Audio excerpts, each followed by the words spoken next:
you're not going to question your coach of, hey, this is how I'm going to get you more ABs is if you play this position. What's the argument there for as a player? Like, really? Francisco Alvarez is It's not the guy that you were thinking he was going to be. certainly not right now. The Red Sox got to do something about that rotation. It is bad. I'm sorry, but the Sox, you ain't going anywhere this year. I'm going to give it to you straight. Majority of teams that do that much bad business, they suck.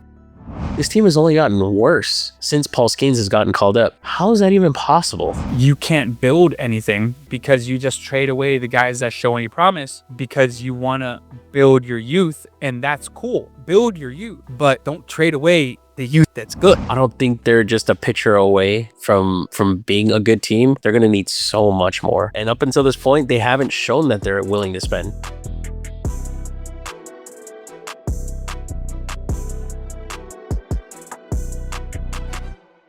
What's going on, guys? Welcome back to the Play-by-Play podcast. I am your host, Andrew Sabidra, and I'm here with my guest host, Brian Bedell. And today we're just going to run through some stories of what's going on around Major League Baseball and see what other topics come up. We might talk playoff basketball. We'll see if we get into that. I'm not. But predominantly baseball today. So, I mean, the first thing we wanted to get off was just how disappointing have the Red Sox been this season to you as a whole, because right now they sit, I believe it was 26-31 or 27-31, couple games under 500. What stands out to you? I don't know if I'm disappointed about the Red Sox this year. I think that even though they added Bregman, my personal opinion is there are still a few away. I know that's it. I mean, I'm sure in our predictions when we did this, I'm pretty sure if I had a brain cell back then, I probably would have put the Red Sox third in that division.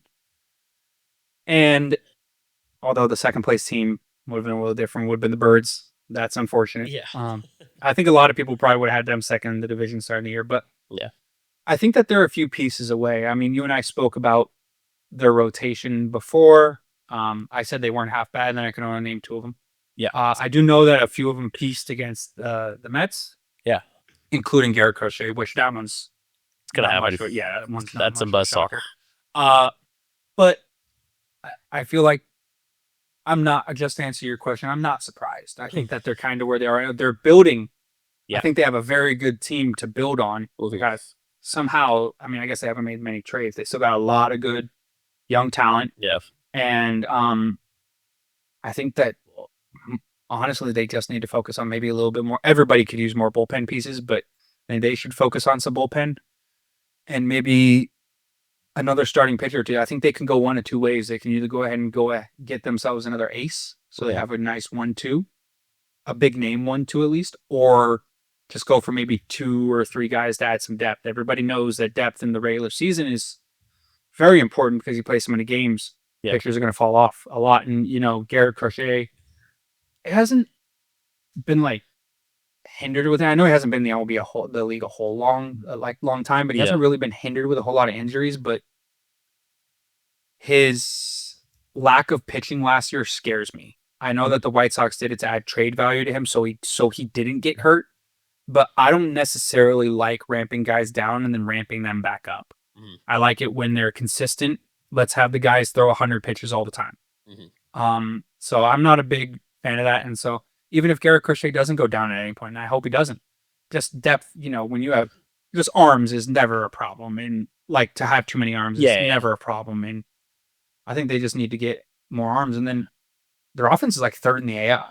Yeah, at least I think going into today, they were third in runs in the AL. Yeah, exactly. So they can rake. They just got to stop giving them up. Yeah. And that's just how it needs to be. I mean, you can only assume that people like Duran and Bregman and everybody's now no longer talking about Rafi Devers, and now Rafi Devers is probably one of the best offensive productions in the AL. So probably in the MLB. He's up there for sure.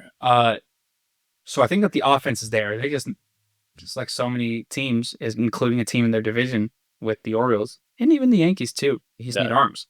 Yeah, that's how it is. I mean, the Yankees starting pitching has been probably the best part of their team, because you look at that lineup and you're getting good seasons out of Austin Wells. Well, relative for a catcher, right? Yeah. Ben Rice has been solid when he's playing. Goldschmidt turned back the MVP, clock baby. and is hitting almost 350 again. Yep. Judge is Judge. I mean, somehow still outdoing what we would expect from him.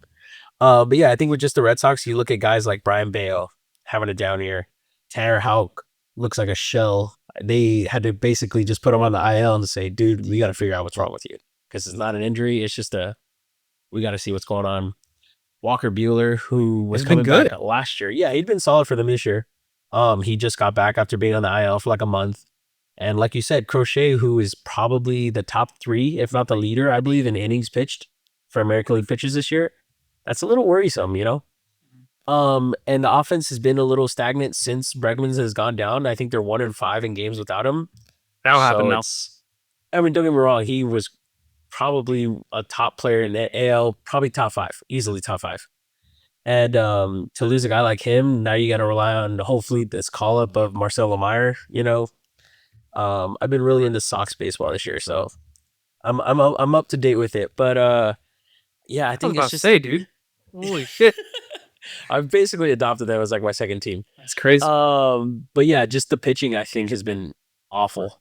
And their starters are just not going deep into games. And yeah, it's just one of those things where it seems like one thing is working one night and then next night you're just not hitting. Or if the bullpen's doing good, you're probably already down deep in a game. So it's just one of those things where I knew Bregman had great numbers going into this year with his numbers at Boston. So that didn't really surprise me at the start he was having. It's just, I looked at that rotation, and if you think of how this team would look without Crochet, and that was a late trade after they didn't get Fried, who is also Really one of good. the best pitchers in the AL. Yeah. So it's just one of those things where it's like, now you're thinking about, do we call up the number 1 prospect in baseball of Roman Anthony? So it's like, do you go for more of the developmental for the rest of the year? Or do you try and salvage this by, because we're already seeing teams being active. So Dodgers got Alexis Diaz today. Who knows how that'll go?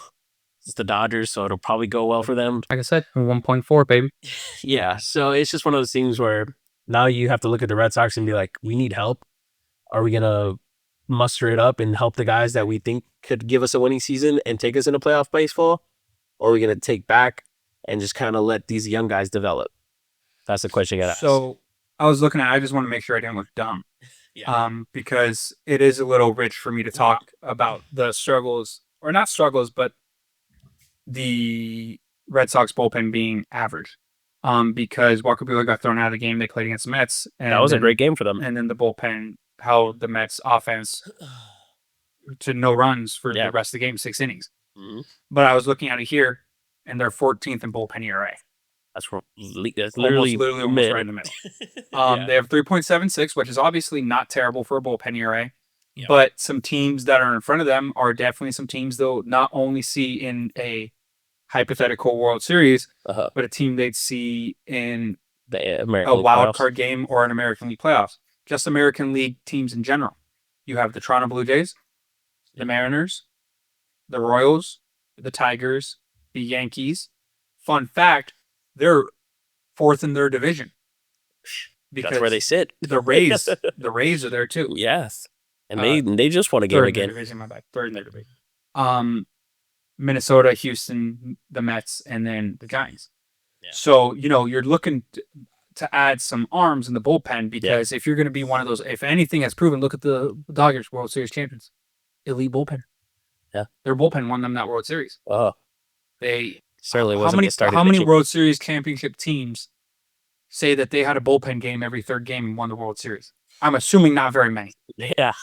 And so now few offenses could score at the serial rate the Dodgers could score at. Right. And the Red Sox certainly can. Mm-hmm. But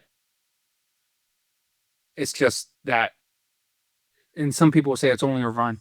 Like the difference between the Red Sox and the Giants ERA and the bullpen is 1.3. You can say that's only 1 run per night. It's like, okay, but now you're losing a whole lot of run games, which are a lot. They're a lot. And the Red Sox have lost a lot of one run games this year. I believe it's 15. The White Sox are, they said this when they were playing the Mets, the White Sox have played a bunch of run games. You wouldn't know it because the record sucks so bad. Yeah. They played a shit ton of run games, but they've won like 6 of them. That'll do and it. They've lost like 30. Well, if you flip that around, the White Sox are one of the best teams in the AL. Yeah. Like, you know what I'm saying? Like, so it's definitely, like I said, and literally every single team on this list, including the Giants, even though they have the best bullpen in baseball, would never say no to a good bullpen out. Yeah. Just how it goes. But I could see the Red Sox. I don't think you mentioned them trying to push it this year. And I wanted to bring this up, and unfortunately I was bad at math, so I couldn't count. So I'm going to pull it up now. But the AL isn't like... It's not as dominant as the NL. Year, right? The AL isn't insane this year. Mm-mm. The Red Sox, although having a negative record at 27-31, are 4 games out of that last wild card spot. Yeah. Still got 100 million to go. Uh-huh. That's not... Big picture, it would tell you, yeah. Yeah, right? And so you're looking at this, and yes, they have a lot of teams to leapfrog. They'd have to leapfrog the Rangers and the Blue Jays and the Rays. Well, your advantage is 2 out of those 3 teams are in your division. Yeah. You can win your division games. Yeah. And then you have the Rangers. So what I'm trying to get at here is they're not necessarily out of it to where they can't go get a piece this year. Mm-hmm. The only problem I think the Red Sox have is they have really, really good talent. Bregman, Devers, Crochet, all that, right? And then they have really, really, really good young talent. I don't know if even like a top bullpen arm is worth some of the prospects they have. Right. Yeah. They don't really have that like good player that you wouldn't mind, all right, we gave him up for now. I feel like you could definitely give up some good prospects. Yeah. Like good, not great. Right. Prospects. But if you're the Red Sox, do you do that? Because your team's really young and good. Right. So why not keep your good prospects? Because if they're good and they turn out to pan out in the MLB, then you're set for however long you want to extend those guys' contracts. Yeah. And, all fans want it to be this year. But it's interesting. I think they're kind of stuck in that limbo. Yeah. And, you could see maybe some guys leave the Red Sox. I mean, I know Tristan Costa has been a big piece for them. He's hurt, obviously, right now. Devers doesn't want to move to first. Yeah. But the first baseman they brought up, I don't believe is too terrible. I believe he's actually pretty good. Well, so that's been kind of like their whole dilemma is it's kind of been like a makeshift at first.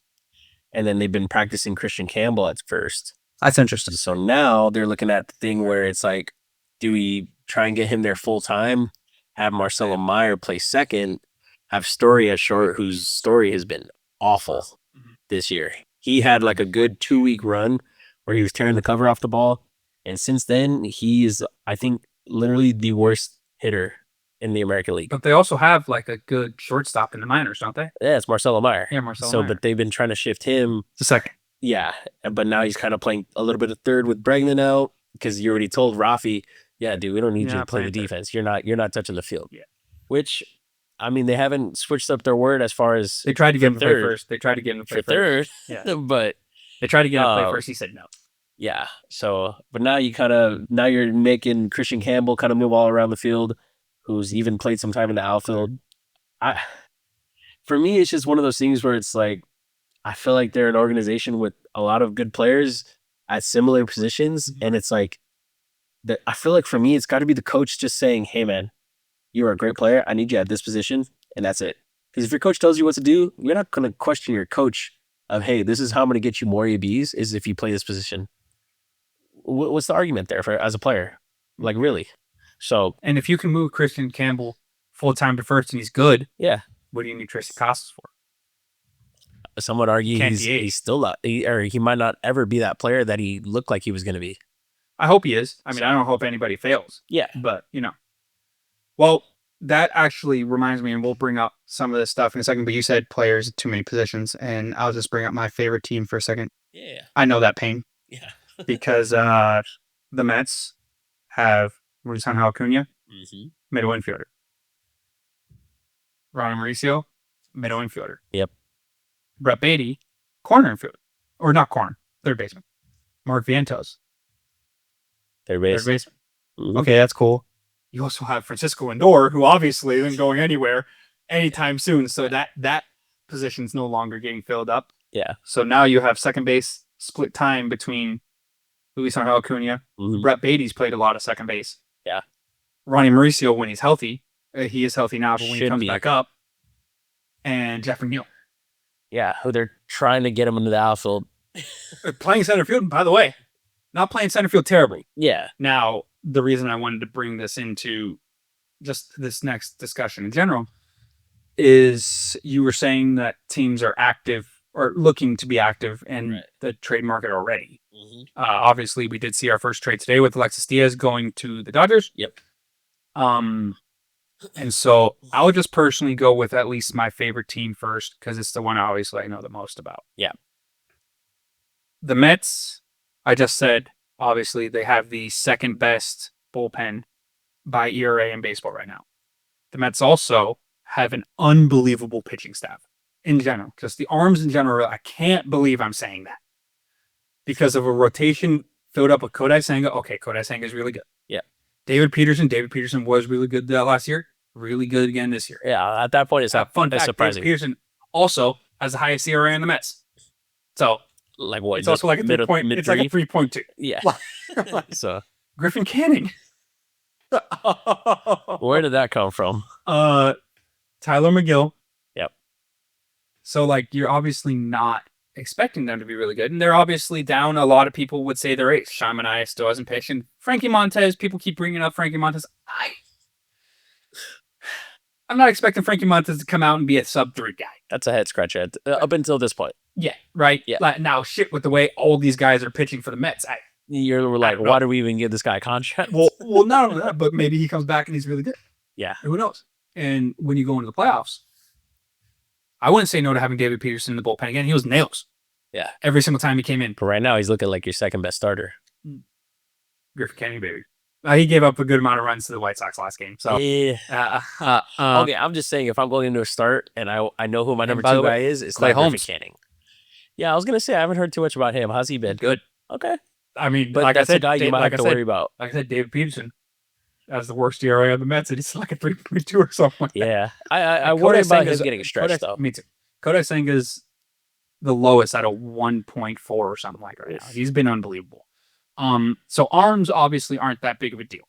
Right. The Mets do have some injury issues in the bullpen, but their bullpen seems to still be all right. They did lose AJ Minter for the entire year, which was a big left-handed blow. Yeah. They kind of worked around that by signing, huge signing, I believe, in my opinion, because he pitched for the Mets because they signed Brooks Raley. There you go. Raley. I really like Brooks Raley. The only problem is Brooks Raley had elbow surgery in the offseason, and they literally signed him to reply to the AJ Minter being out for the year and then put Brooks Raley on the 6th day. So maybe Brooks Raley comes back into the picture when baseball's heating up August, September. Yeah. But that'll be our whatever. The glowing thing for the Mets right now is offense. The Mets just aren't producing offensively. The lower half of the lineup is to a degree, and it's interesting because there are 2 positions I wouldn't say no to the Mets adding to this year. Obviously, nowhere in the infield. Yep. And DH, you have a few DH guys that I wouldn't mind. Mets fans have fallen out on Starling Marte. Whatever. Mark Vientos does a lot of DHing now. I still truly believe in Mark Vientos. And if you want a left-handed bat when needed, Jesse Winker's on the IL. So he comes back, he'll definitely be a good right-handed specialist hitting off a right-handed guy. Yeah. Center field is a big thing that I understand they're moving Jeff. You were talking about it too, though. I understand they're moving Jeff to center. Ooh. But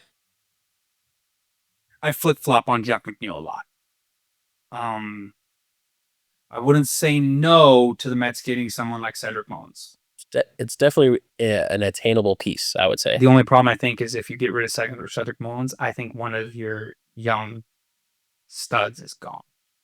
And to be fair, the guy I think would be gone. I'm not a massive fan of losing.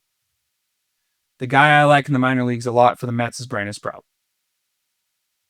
But I think the Mets would trade Blake Tidwell, who I'm not totally sold on. He came up for a spot start, and that's tough to do. Yeah. He wasn't like insane.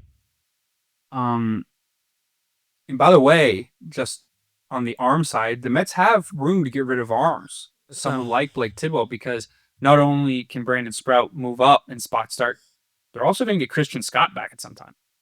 Christian Scott was very good for a first year last year. Very good is a stretch a little bit, but he's a young pitcher, whatever. He was good. He had like a mid-3 ERA. Yeah, promising. Pitchers aren't going to come in when they're 20 whatever and have sub threes like that. You're a special dude if that happens. Yeah. The other position I wouldn't say no to is actually in the infield, but I don't think many teams are looking to get rid of their catcher.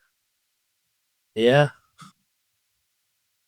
Francisco Alvarez is He's not the guy that you were thinking he was going to be. certainly not right now. Yeah. And I don't know if he's not playing with any happiness Uh-huh. or whatever. He kind of looks dull during his at bat, and slumps will do that. Slumps will do that. You look dull during that bat, Yeah. whatever. But to some degree, it's also like your team's still winning. oh yeah, So I don't know. For me, it's obviously one of those things where it's, if he was in a competition, I would kind of understand the like. I think he should be. I know. I'm saying, like, as far as if he was in a competition, he should be like, really, he's going to be pressing and stuff like that. But it's like, at this point, you got to be looking at it like, hey, my team is winning and I'm not producing much. This is like a perfect get right situation, because it's like, I can only add to this team, because right now I'm probably hurting them realistically, aside from probably helping the pitching staff, because obviously they're doing great. And I will credit catchers when a pitching staff is doing well. But all the pitchers for the Mets say that Francisco Alvarez is exactly. So it's like one of those things where it's, if he can put together, obviously you don't totally expect your catcher to be your 3-hitter, freaking Brooks, or Cal Raleigh. You don't expect all your catchers to be him, but you would hope you would get some production from him, and that just hasn't really been the case.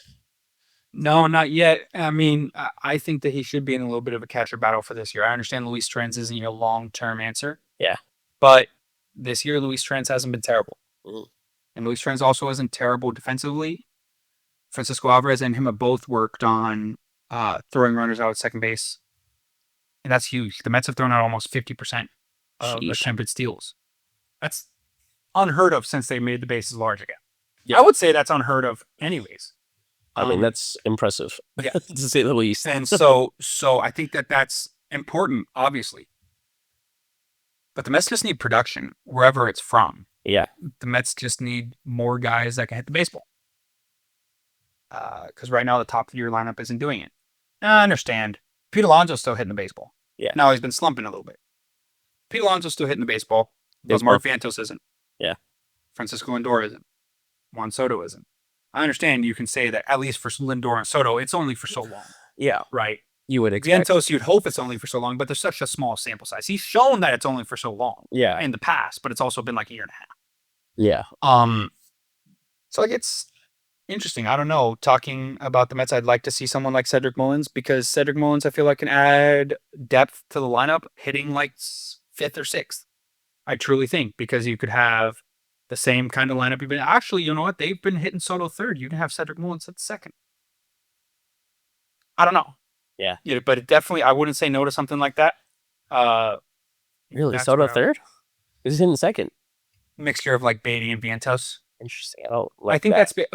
I think that's because Vientos was hitting 2nd last year in front of Pete. Yeah. Vientos was getting a whole lot of more balls to hit. Yeah. Now he's hitting behind Pete. He was hitting 4th, 5th, around there. Yeah.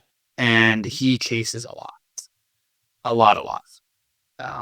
And so I think that the whole idea is that, okay, well, if he's in front of Soto and Alonso, strikes. you got to throw him strikes. Yeah, that makes sense. So, I think that that's the whole thing. And Vientos has been producing better, And the 2-hole? just in general. Okay. But, and I'm not, out on Mark Vientos. I think Mark Vientos will be just fine. Yeah. But no one's going to say no to depth in the lineup either. Sure. Like you're certainly not someone like Cedric Mullins. It's not like you're taking a wild shot at someone. Cedric Mullins is kind of a proven. Yeah, and I good wouldn't say he's baseball going to player. cost you a top prospect. No, I don't think it will be crazy. No. Something like where you see like Luis Angel Acuna go for it. Certainly not a Luis Angel Acuna, because they have so many fucking Right. infielders. They don't even know what to do with either. Yeah, but It have to be an arm. Yeah, you would for sure trade one of those infield pieces, the good pieces, for a pitcher. Whether that's a top end reliever.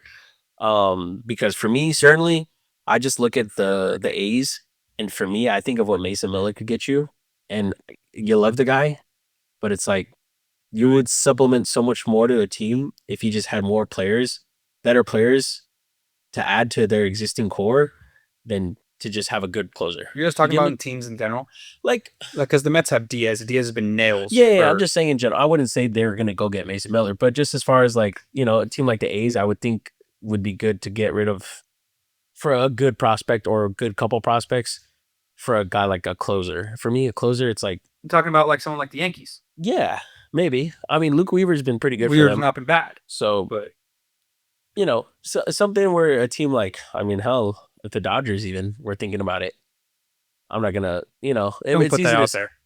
I don't even want to think about that, to be I'm honest just with saying. you. But someone even like the Tigers too. I know their bullpen has been solid, but Hope was solid last year too. That's what I mean, with a good rotation, because for them, their pitching is rotation and their bullpen, great. But I'm just saying, add a young piece to that young core, that'd be pretty badass. All right, so trade deadline wise, Mhm. what team would you like to see active, and then who do you think they get? So I kind of I wanted to talk about them because they have the best record in the NL, but this is a good spot to get them in. I think the I didn't want Phillies, to talk. the Phillies. All right, then I'll talk about the Phillies because I like some of their players, and well- I think with with the rotation, Aaron Nola hasn't been great this year as a whole. So, but you look at guys like Jesus Lazaro is finally throwing it back to the years where this is the guy that the A's traded to get them good prospects to the Marlins. This is a guy that's really having a great year, especially after a couple down years. Um, and I think for them, if they just were to strengthen that bullpen, I'm not. I think Mason Miller would be way too far to that price range. But it's tough with bullpen arms because teams don't love to part with them. But it always seems like he gets them a good bit of prospects back. I would maybe look at a team like the Angels, but then I don't know if Kenley Jansen would want to go to the East Coast. That's kind of the whole reason why he went to the Angels in the first place, because it certainly wasn't there to win. Do you have no trade clause? I think it would. Because at some point it doesn't matter. I know, but the whole 10-year thing with teams, it gets a little. I always have a little trouble with that. But I mean, they can give Ben Joyce to the Mets. I don't care if it's Kurt. he is hurt, so I don't care. it's not looking good. But I don't care. I'll wait. I'll wait. so but I'm trying to think of teams that are just hanging around there. Like even the Pirates, I don't really know anyone in their bullpen that would help a team like the Phillies. Obviously, a team like the Rockies, they're not really gonna have anyone in the bullpen. So I guess to get you a player, I would maybe say Kenley, but like I said, I just don't know if he would be willing to go there. I think the NL is a weird place to be. I think the NL, like not be as in like the Phillies standpoint, Yeah. but like trading in the league this year, Yeah. it's so weird because all the teams with good players kind of feel like they're in it. Yeah. I You mean, know what I'm hell, look saying? at the Cardinals. Exactly. The Cardinals, who a team where up until this point in the season right now, they're playing with house money. This is a team who was actively trying to get worse in the offseason to help just their young core and kind of get guys like Jordan Walker at bats. And obviously he hasn't done great this year, but getting those guys and then getting guys like Goldschmidt out who they didn't have any care to bring back. They were trying to trade Arenado all offseason. So it's just a team that was trying to get worse, but you look at the season and they're what, 2-3 games back of the Cubs, and it's like they're right there in it, and the Cubs are facing their own injuries. But it's kind of put a bow on everything. I guess as far as closing or like relief pitchers, because obviously they lost Jose Alvarado to in the playoffs, where we would expect to see the Phillies. So even just as a regular season thing, and even more so in the postseason, they're going to need an arm. Mhm. Well, the bullpen killed him last year. Yeah. Well, then they're hitting against the Mets where they chased quite literally everything. That's how they are all the time. So now. yeah. But yeah, I might have to get back to you as far as to specific pieces, but I definitely think bullpen for them would be the first thing I'm looking to add. So here's an interesting thing. I was looking at the wild card. This is why I said the NL is a weird place. Yeah. You'd argue that some teams that are willing to dish guys this year Yeah. are the Rockies, the Pirates, and the Marlins. Yeah. What are you gonna get from them? I was about to say, like you're kind of, I mean, Yeah. outside of Paul, who I don't think he's going anywhere. Their organization has said so. You're not getting anything from them. Yeah, The Nationals, I don't think they're in the business of trading this year. I could see them getting like 1-year guys.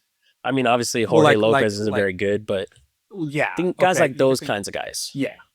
So you're right. Yeah. But the Braves certainly aren't going to trade anybody. No way. No. The Diamondbacks are in a weird spot because you have people like Rodriguez who are really good in that bullpen. Eduardo? No, What are you talking about? I forgot his first name. Are you talking about Justin Martinez? Martinez. Yeah, my bad. Okay. Justin Okay. Martinez. He's really young. good. Yeah, he's really good. Young. And you also signed a whole lot of guys to a whole lot of big money. Uh-huh. So are you going to get rid of some of your younger bullpen arms for even younger guys? That'd be a Marlins move. The Reds obviously dished probably the guy that people wanted. Yeah, and it doesn't sound like for much. No, of course not. Yeah. But still, then we talked about 4 games. Isn't that much in the grand scheme of 100 of it? The Reds, Milwaukee, and San Francisco are all 4.5 games out. Yeah, Milwaukee's Milwaukee's always, 3.5. Milwaukee's 3.5, Yeah. and San Francisco's a game. Yeah. San Francisco has a bullpen that a lot of people would be searching for to get arms out of that bullpen because they're really good. For sure. But the problem is I don't think they're going to be anywhere to where they feel like they need to sell. Yeah. But certainly to the trade deadline, I think that they'll probably be in or around 2 or 3 games Yeah. for the rest of the I season. have trouble just putting them in the same breath, only because the Brewers, we've seen them self-sabotage to where they literally traded their closer and it sucked the wind out of their season. Yeah. Whereas a team like the Giants, I could actually see them pushing and adding pieces. Yeah, me So the Brewers, I'm not going to totally say that they would add because they just haven't shown a history Oh, no, of I'm it. saying like if you're an elite team like Yeah. the Phillies, like the Padres, like the Dodgers, Yeah. that you're looking to add, right? Right. Some of these teams just aren't going to be willing to dish. I think that a whole lot of NL teams are going to have to go to the AL. I don't know how many NL teams are going to feel like they need to trade, Oh. but like the Giants aren't going to trade with the Cardinals. They're a game back of the wild card. The Cardinals are in that last spot. Yeah. And a game back. They're not going to trade. So you can go to the AL and you can get arms from the A's. You can get arms from the Angels. Yeah. Some of them. But there aren't many arms to go around Internationally. no. Oh. In Baltimore. But there is a closer. Yeah. It ain't too bad. All right. So we talked some deadline. Obviously, about, I think 2 days ago was like a third into the season. Yeah. Baseball season's way too long. So it's nowhere near done. Right. And although you obviously can definitely get the sense that the teams that are going to be competitive. Yeah. And the teams that aren't. Right. But it's still odd because you still get those fringe teams that are like on the cusp, but they feel like they're not going to be there with the roster they have, so they trade away some pieces. Ooh. For example, a team I could think of just off the top of my head is if the Cardinals slip a little bit, I could see like Ryan Helsley Absolutely. getting dished. Yeah. That could be an arm. Don't know if Sonny Gray would agree to be traded, but that's another guy. Yeah, I could definitely see something like that. Yeah. For me, the Cardinals are an exciting team regardless. If they decide to buy, I kind of like that. If they decide to sell, I kind of like the young core that they have. For me as a Cardinals fan, like I said, this is a house money season. Damn, bro, you got the Angels? Well, You adopted the Red Sox? No, You adopted the Cardinals? I'm saying the Cardinals as a team I was because you about to look say, at when are you going to adopt the Mets? yeah, I'm looking for somebody. you give them enough love for multiple people to count. I don't know. But yeah, just as the Cardinals, I kind of like what they have going on there because the pitching is kind of young. Where you have guys like Eric Fetty, pretty solid from the White Sox last year. But yeah, I think if they were to sell, you'd be happy as a fan because you're like they're only building to the young core. And if you buy, when don't you love your team buying? Except When you're way below 500. unless Like you're if the the Angels Angels, buy it, unless if you're the the Angels Angels buy- who absolutely crumbled last year, and you're like, Like the Angels buy again this year? or 2 years ago, sorry, and you have Lucas Giolito there, Go. ass, and it's He's like, still asked on the Red Sox. yeah, that's why you're like, oh, the Red Sox have a decent rotation. I'm like, they got Garrett Crochet, who's good, Bueller. Bueller, who's been solid this year, but those are 2 guys you're being like, yep, 200 innings this year, pencil it in. No. You're like, you're happy if they give you 170. Very happy. You got Brian Bayo, who looks like freaking what's it called? Pedro from Wish. Um, you got Giolito, got Tanner Houck, you got all these guys, dude, and they are just a hot ass. The Red Sox got to do something about that rotation. It is bad. And then now that no Breggy there, I'm sorry, but the Sox, you ain't going anywhere this year. I'm gonna give it to you straight. Um, sorry, that was just my little tangent. I'm gonna start crying. That was my little tangent. Okay, You called him. What? that's a compliment Dan, at this point. Okay, going on to our next topic, the things that I wanted to cover at least, and we're talking about teams, especially the NL, with how competitive it is. What do you do if you're a Pirates fan, or the Pirates front office, I should say, and you look at a guy like Skenes, who I was telling our guy Josh over here, I'm like, you got Bubba Chandler, who's their best prospect in AAA right now. Why is he there? I don't know. Because they're not gonna win games if he's up. Yeah, but why is he there? You got Jared Jones, who Hurt for the rest of the year. who, if he hasn't gotten Tommy John, he's getting it soon. And he's going to be out for probably 2 years. So it's like you're looking at the two best players are, two of your younger, exciting players. Yeah. And you have Paul Skenes just sitting there. Well, Andrew Heaney's holding it down too. Yeah, he's actually really good. And you're just looking at the rest of the team, and you're like, this team has only gotten worse since Paul Skenes has gotten called up. How is that even possible? So you have to really look at it.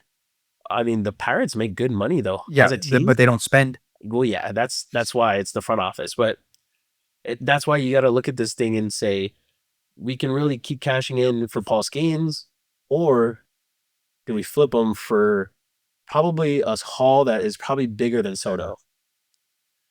I don't know if those guys will be better than the guys that they got for Soto. Well, because it's gonna be real hard. we were glazing Mackenzie Gore earlier, and he was a part of that trade that went back to the Nationals. Great. I'll tell you what. I'm real quick. Just a little bit of a tangent. I'm blown away with how bad business has been for the Padres, and they're still fucking good. Majority of teams that do that much bad business, Yeah. they suck. Padres still real good. You look at the Xander contract, and I mean, man, he's been better this year. He started the season horribly. Yeah. He's been a lot He better. also wasn't since. terrible last year. But I mean, you traded away signed someone else that long-term, many. didn't they? I mean, Xander Tatis Okay. and yeah. Merrill, but Okay, yeah. if you're calling that bad business, That's bad business. That's your fault. you don't know not- business. Yeah, I was about to say that's your fault, not ours. And but yeah, you look at a team like that, and it's like they're still good. I feel like they offered somebody else big money. I forgot. It was a bad deal. Maybe not. Maybe not. They might have extended Cronenworth, but I don't think it was. No. It's obviously not the stratosphere of like 300 million that they gave to Xander. But other than that, all their guys are either young or kind of. You got guys like Gavin Sheets, who's raking. Like, where did that come from for the? I will always say this: a player will only get better if he goes to a better team. Well, yeah. You have the outliers like a Michael Conforto, who seemingly forgot how to hit a baseball when he went to the Dodgers. Thank God. I don't know why, but you put this guy in a giant uni last year, raking. So This it's is good like, for the Mets too. yeah, Oh, he was hit or miss. solid, He had an but I would MVP say season and then he probably had his best season with the Giants, arguably. Yeah. He had a great year. he single season, but stretch 100%. So, but yeah. So you're right though about the Padres, but to kind of come back to the Skenes thing, it's like what like if you were the GM and you really really got to look at this team, and you have the fan base probably howling down your neck, and it's a lose-lose because you either keep them and the team sucks ass because They suck. they don't have anything to really look forward to. Like I said, your best prospect is a pitcher, and he's only pitching every fifth day. So it's like I'm always big on cash in on hitters, only because those are the guys you expect to play every day. But like, what would you do? Because Skenes, I believe, after this year, he will have 3 years of control. So at least sitting right now, And then 2 more of arbitration, right? rounding up. So it'll be these two. So this year, next year, and then the last two are our years. So he has 4 years. Like Yeah, I three think and he a has half, 4 more years. 3.5 with this current year So what would I do? being the half. What would I do? Yeah. Well, I'd spend money. Because Pirates are a weird case. Because on one hand, they're a few good guys away from being good. I don't know if they But are. they're Though. also in a central that we were talking about how good the NL is. But if you're going to pick out a division that's the weakest, it's obviously the Central. For sure. I would agree. In my personal opinion, the first person I dish isn't Skenes, it's Oneil Cruz. I could see that. You have a lot of young guys that haven't really panned out, like Henry Davis, who they thought was going to be their everyday catcher. Turns out he's probably not going to be. They tried him in the outfield. Yeah. And then I think that was more injury related, but still, it was like, why the hell is that guy out there? I don't know. Yeah. But yeah, now he's back to catching, obviously. Yeah. So it's really interesting because I feel like they're not super far away. They are because they're a terrible team. Yeah. But they have the building blocks to be really good. Because here's my argument for that whole thing. As to why you would keep him, I'm guessing? Yes. Okay. Because if you trade Paul, Uh-huh. Bubba Chandler's up next year. What are you going to do with him? Is he going to be really good on a bad team? Then you end up trading him too. Jared Jones is going to be back at some point. Is he going to be really good on a bad team and end up getting traded? And then are you stuck in this wheel of mediocrity that the Marlins have been on for so long, where you can't build anything because you just trade away the guys that show any promise because you want to build your youth, and that's cool. Build your youth, but don't trade away the youth that's good. Then you're never going to have good youth because everybody that you have that's good and young is gone. Selfishly, obviously, I want to see Paul Skenes on a good team. Right. I don't want to tie it back to anything related to the Mets, but Jacob deGrom was on some bad Mets teams. Yeah. And it was terrible to watch. I watched sometimes purely for Jacob deGrom. Yeah. And I don't necessarily like that, and I don't like it happening to another person. Yeah. But like I said, it's interesting. Because Oneil Cruz, in my opinion, is good. Yeah. I think he's really good. Ooh. And then you have, I don't know how many teams can say they have 3 young stud pitchers, and 2 of them are proven. One of them is proven to be the best pitcher in baseball, if not the second best pitcher in baseball, behind Tarek. Mm-hmm. The other one has shown a lot of promise on being really. Jared Jones had a good last season.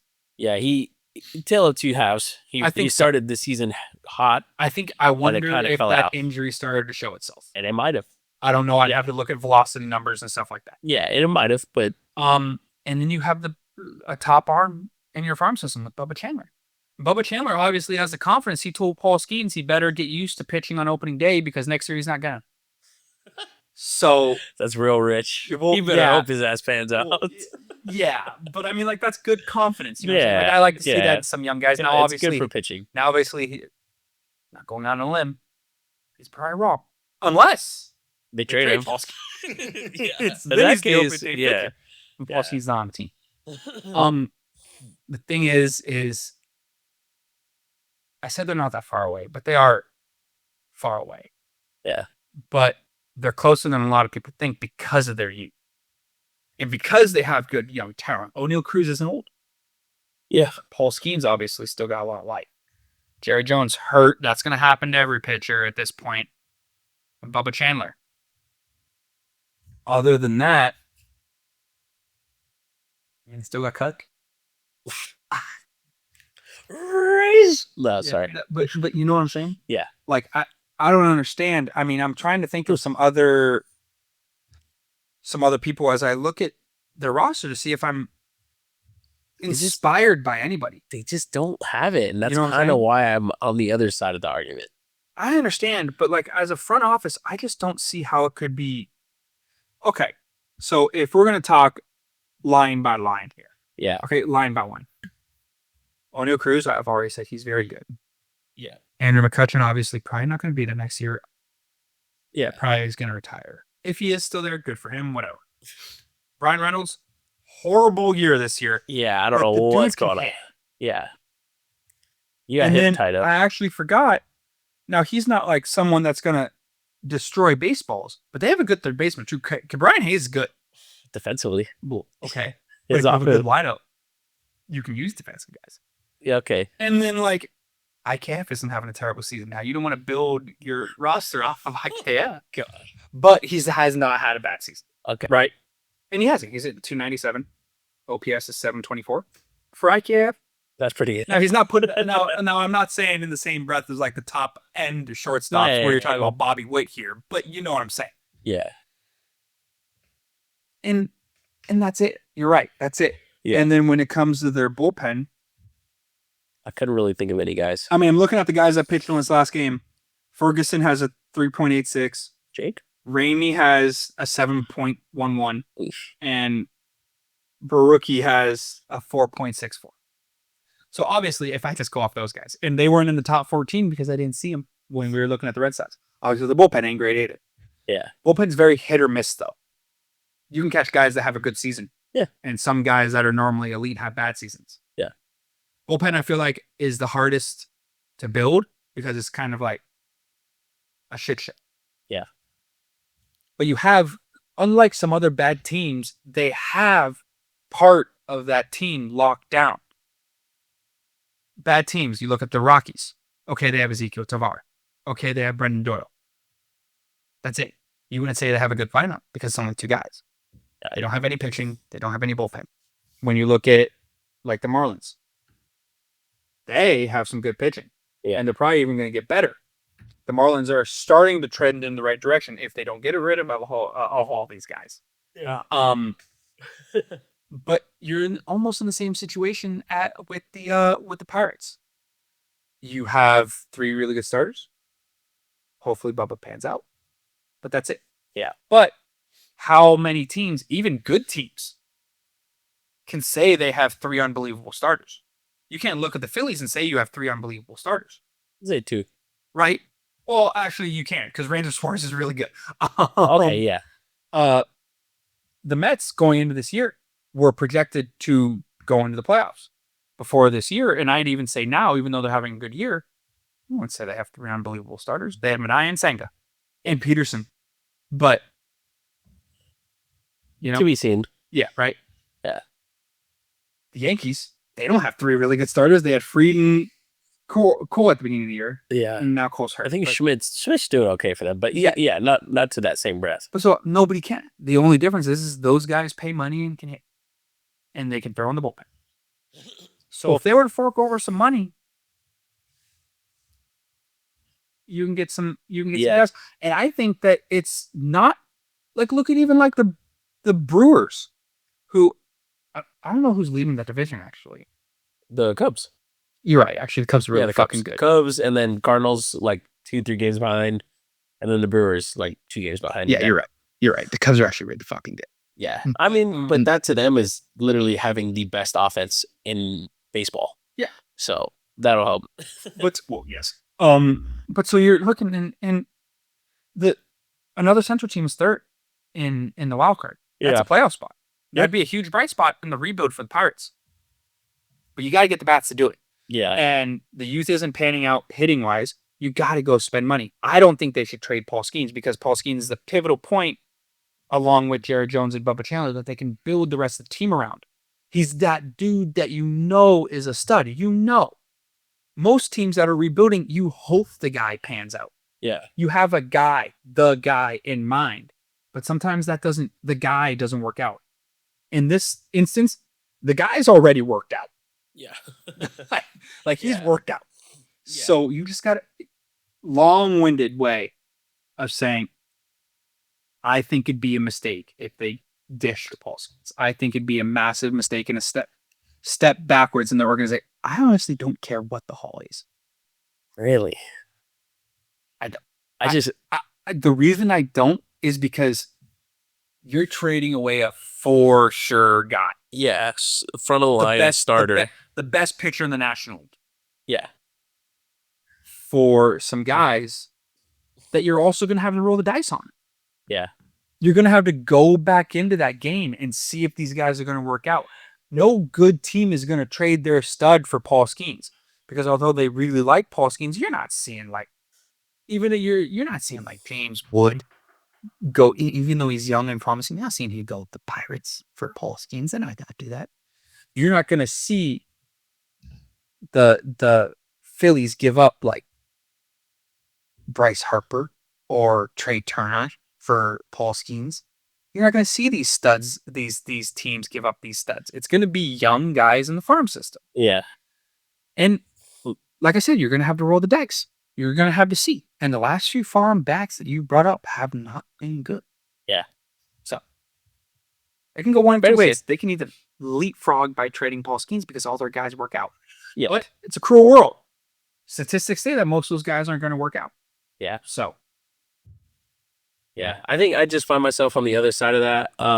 As far as just, I feel like for the reasons that you kind of hammered, aside from the pitching aspect, it's just one of those things where I don't think they're just a pitcher away from being a good team.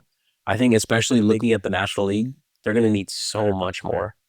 And up until this point, they haven't shown that they're willing to spend. So for me, it's just kind of looking at it as to what the history of it has shown me. And it's shown that they're not willing to spend. And if they are, it's guys like Brian Reynolds, who they spent, what, $75 million over 5 years. biggest contract they've had in a long time. And it's like, I think about it and I look at it like that and I'm like, they're like 4 or 5 of those guys away. And it's like, that team just, I don't know. I just feel like they're missing so much that you could supplement your whole farm system and the team itself with at least promising aspects than to what Paul gives you right now. So that's why for me, I think you filter out some calls. I'm not saying it's a must, like they got to do it tomorrow, but it's just something that you have to look at it realistically from a franchise and just say, hey, if we trade away probably the best pitching, I mean, arguably maybe the best guy that's ever stepped foot aside from Garrett Cole into that stadium, it's like, yeah, maybe. But it's like, you got to look at it and supplement the franchise if you care about winning, in my opinion. Because obviously the revenue, this guy's, he must watch every time he steps on the mountain. He just is. He's still not putting cheeks in the seats because everybody's fed up. Everybody in Pittsburgh's fed up with the way that organization's ran. And plus, to be honest with you, I don't think he's been showing the signs of selling the team. I think that he wants to keep the team. But like, they're a new owner away from being unbelievable. Maybe. I mean, but, and then we look at teams like, let's say the Orioles, who they did get new owners, and they were like, hey, go out there and spend the cash. And they spent it on Tyler O'Neill. They spent it on Charlie Morton. I'm going to butcher his name, but Sagano, who's actually been good for them. Mm-hmm. That right there, I think O'Neill's making like 13, or what? It was a 3-year, $49 million contract. Quick maths. Bravo. 15. That's almost $15 million a year. You got Charlie Morton, $15 million a year. Sagano, I think, got like 12 or 13 mil. So it's like right there, that's like $43 million. And it's like, is that really the way to spend $43 million for this year's team? I don't know. I think the Orioles, if I were to put myself in that front office, I think the Orioles wildly miscalculated. Yeah. That they felt like if they got a bunch of 1-year guys, which even though they signed Tyler O'Neill to multiple years. Yeah. And I don't know, they signed Charlie to multiple years? Or is it Just 1 one. year? 1 year, 15. I feel like they felt like they were those guys away from really pushing in the playoffs.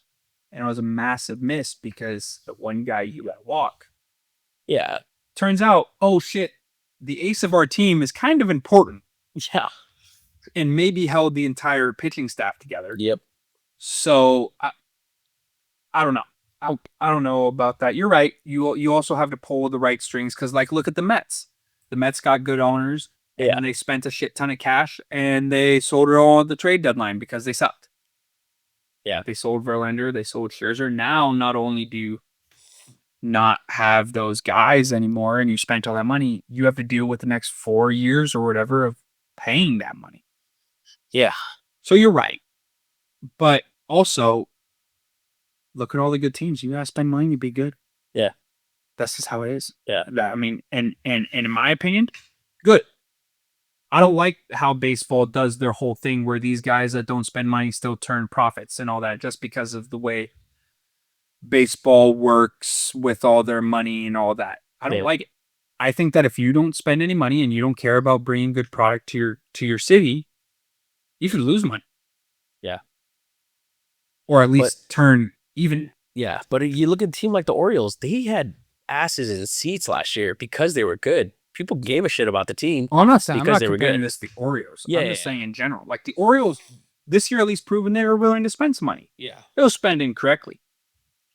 And listen, every team does that. Not only the Orioles. Like I said, the Mets did it.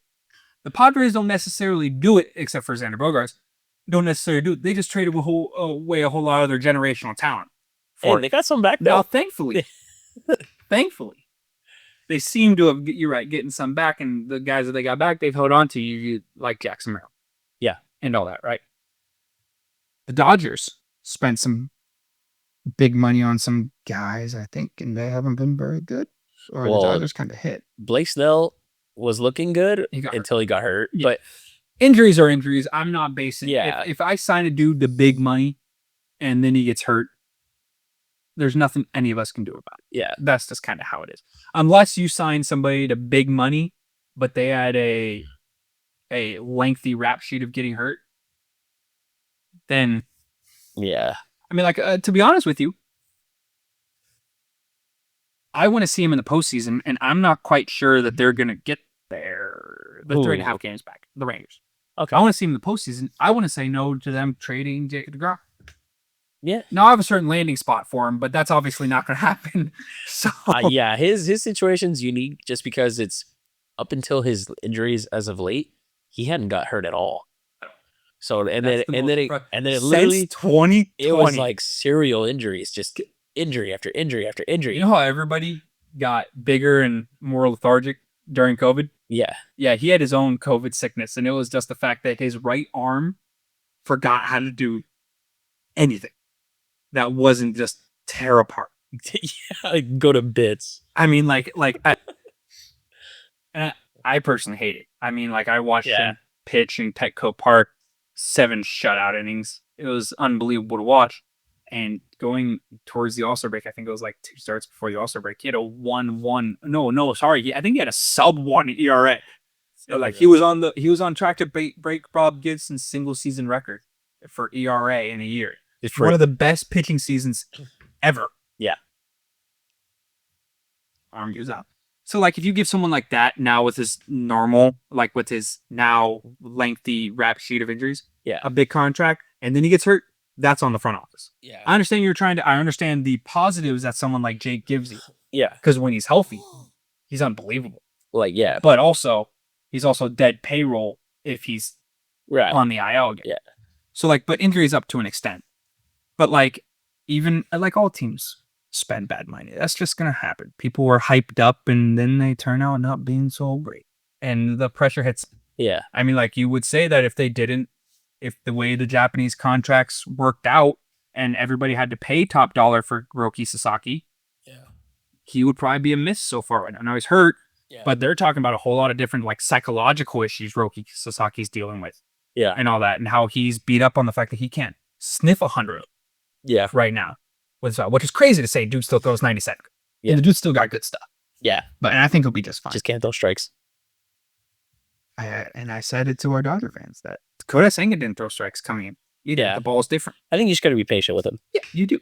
Yeah. What, he's like 21 or 22 or something? Yeah, and that's what people got to realize is, like, when Yoshi came here, much more polished.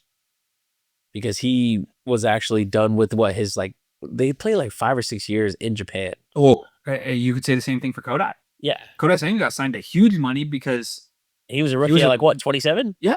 And he was out of that whole weird window they have coming from Japan to America where you have to go to a minor league deal or you have to, there's like a certain cap or whatever. I think it's dumb. I think it's dumb because I think that Roki Sasaki should personally be able to cash in on the stuff that he's done, whether it's in your league or not. Yeah. It's just my personal opinion. I think that Roki Sasaki should be able to, because it kind of fucks them. Because like Roki's making like minor league money. And if he doesn't pan out, then he goes back to Japan And then, yeah, maybe he dominates there again and he comes back, but teams are going to be hesitant about him coming back now because of what happened the first time. Yeah. He should be able to cash in. You deserve the massive paycheck. If any young stud was somehow up on contract at 22 years old, Yeah. hypothetical, right? His numbers compared to Paul Skenes' numbers. Paul Skenes the last 2 years and Roki Sasaki in Japan are similar. They're both just unbelievable at pitching.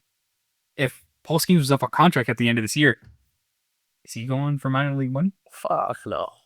You see what I'm saying? That's why I think it's kind of dumb. Yeah, no, it's definitely it sucks for the Japanese players for sure. Yeah, but we've also seen it to where it's like, hey, these guys haven't thrown a single pitch in the MLB, and then you're freaking Yoshi over here getting $326 million or $326 million from the Dodgers. Well, I so it's also like, you're right, but also like,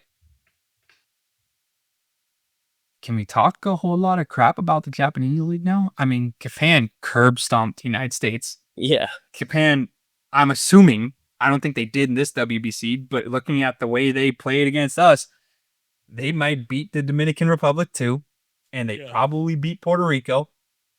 And majority of their guys are from Japan. Like, yeah, okay, you have Shohei. Lars. Hey, you got a lot of love. That was cool. That was cool. But like, yeah, okay, now you would argue that a lot of those guys from that team have come to the MLB. Yeah. Shocker. A lot have been real good. Yeah. I mean, like, Roki didn't. Roki pitched in that. Kodai didn't. Roki pitched in that. So did Yoshi, right? I don't remember him being on the team. Okay, maybe not. I'm sure he was. I just can't think of a specific time because I just remember the hype being around. Obviously, Shohei coming in to face Trout, obviously, and that whole last inning. And then Roki. And then Roki, yeah. So it's like, those are the guys that I for sure, obviously, but I just can't recall if Yoshi was there. Okay, so if he was or wasn't, right? Yeah. A whole lot of those guys have panned out coming across. Right. And Japan in recent years has been destroying the MLB. Yeah. The United States. I don't know if the MLB can get on that high horse anymore. Yeah. I don't think so. Maybe you could have back in the day. Yeah. When like once in a while. Yeah. Some guy would come over and be really good. Yeah. You know, guys like Yu Darvish or guys that were kind of before this the rush of Japanese players. Yeah, no, it's certainly a topic. Yeah, I don't know. Was there anything else you wanted to cover today as far as sports talk? No, I noticed you said something about Gunnar, but I don't. I think the Orioles are the closest you can be to being really good. Yeah. And not being. I wouldn't put them in the same breath as the Pirates. They certainly have way too many pieces. For me, I think the only issue I ever had with the Orioles was you traded good prospects for Corbin Burns, who you knew that really were you going to come down and spend the money for him? Really? Should have. Or do you go and get a guy like Garrett Crochet, who would have given you maybe the price was a little steeper, but he gives you 2-3 years of control. You know, and then the whole talk of like, oh, they were thinking about Dylan Cease in the offseason. It's like, you're just looking at you're looking at Corbin Burns 2.0. He's going to have a great year, and then he's just going to leave you guys. So I think for them, if I were to have anything where, you know, trade the older guys, like we said, Cedric Mullins. Obviously, we didn't go over Ryan. We didn't go over Ryan O'Hearn, but he's having a great year as well. If you can somehow offload the Tyler O'Neill contract, that'd be great. That's a guy that's been injury prone, but it sucks because he's been productive when he's been healthy. You're willing to take your chances on guys like that strictly because of because if they're healthy in October, it doesn't matter. Exactly. So I think for me, it's just get controllable guys because you have the hitting prospects, and I think those guys are just kind of pressing because we're seeing guys like Jackson Holiday who did a lot better this year. And maybe that's because it's, the Orioles are battling for first place. You got to play really well. Now it's kind of like, you're getting thrown into the fire. The playoffs are kind of out of the picture for the Orioles. I can safely say that they probably won't be a playoff 10.5. They probably won't be half back. They probably won't be a playoff team this year, right? That'd be one hell of a thing. So even with the weak American League opposed to the NL, I could safely say the Orioles are probably out of it. So who knows? Maybe that pressure is off of him to kind of press at the big leagues. I don't know, but I think just get rid of the older guys because that core is still there, and it's like just add Adley's control. Been terrible, right? And Gunnar certainly hasn't been I Gunner. think to our discussions, right there with Bobby Witt, who is still Bobby Witt because he's one of the best players in baseball. So obviously you would love to see him get back to that form, but just get controllable arms to give these young guys a chance. Yeah. That's my only gripe with keep the them in Orioles. every game. Yeah, because you can't just go into the third inning and say, shit, we're down 5-0 already. Let's try and hit a home run every time we're up at the plate, right? So just supplement some arms around the young core because, unfortunately, Grayson Rodriguez, Did not talk pan about a out. guy that's arm is Swiss cheese. His whole right side, whether it's a shoulder, And elbow. then you're talking about another guy. I forgot there was another guy that they had, but they walked on him to a young guy. I forgot his name. But yeah, I mean they got to go out and sign arms in this offseason. You're right. They're out of it. They're 10.5 out. Yeah. They're gone. Like that's it. It's over. They're 10.5 sure. out of that last wild card spot. So I can only imagine how. Jeez. I I can thought you only- were saying the division. No. In the division, they're 16. You're out. almost- Box, you're out. Almost double. Yeah, you're out. So You're- Listen, you're out, and it's weird. They can go if they feel like that. The problem I have is I think they're signing a whole lot of guys these 1-year deals, Yeah. trying to win a World Series. Yeah. Because I really feel like they're not. They feel like they're not going to be able to hold on to Gunnar and Atwood. Yeah. But it's one of those things where, let's say that's the case. Okay, at least get young guys to build around because even then you still have guys like you're hoping Heston Kierstead could be good. Or Colton like, Cowser's been pretty good, but he got hurt. I was gonna say, okay, Kowser's the guy that's been good. Kierstead is he hasn't been the guy that you thought top prospect wise. That's what I mean. You mean the other like bland white dude that of the million that they have that I don't know, they just have a factory that Yeah, but then you still have guys like Kobe Mayo, who's just in AAA to my knowledge, just kind of rotten down there. But it's like go get young guys to supplement, young pitchers to supplement the young offense. yeah, because I don't know how many aces are up on contract. after this exactly, year. and it's not like you're going to spend $250 million for Dylan Cease next year. It's not going to happen. So it's like, and then are you That's just going to keep? gross that's how much money that it costs. How much money to get I Dylan can Cease. see it. I can see it. So, Maybe. All right. but yeah, you want to put a ball in it? I can. I definitely can. All right, guys. Thank you for kind of watching us ramble. Unfortunately, baseball, like at least for me, basketball is not something that I talk about. So it'd be all AJ on something like that. And I could bore everybody and say that Chelsea are Conference League champions. Let's fucking go. Europa League next year, baby. Let's go. Wait, No, did they win the Champions League? Yes, sir. They're in the Did champ. Yeah. they sneak it? Yeah. Okay. They won their final game. Damn, so City's in Europa. Fuck. But yeah, so we could bore everybody with that stuff, but kind of the main leagues we kind of stick around are the MLB and the NFL, I'd say. And the NFL is, I guess, going through their OTAs or whatever, and there's some controversy there, but none of that shit means anything. What's his name? Dak Prescott, developmental quarterback. Developmental quarterback. But you see, OTAs mean nothing. I mean, Myles Oh, Garrett yeah. was getting shit for being in Japan. Who gives a fuck? Nobody cares. He's going to be And getting his 15 plus sacks this Exactly. fall. Nobody cares. Hey, we're gonna by the forget way, about it. By the way, he could be in Japan up until the day before the season, and he's still gonna get 15 sacks. That guy wakes up and gets sacks. It Exactly. does not matter. So no, like this whole beginning camp doesn't really mean anything. It's fodder for a whole lot of media, and it's Yeah. something for people to write about. Yeah.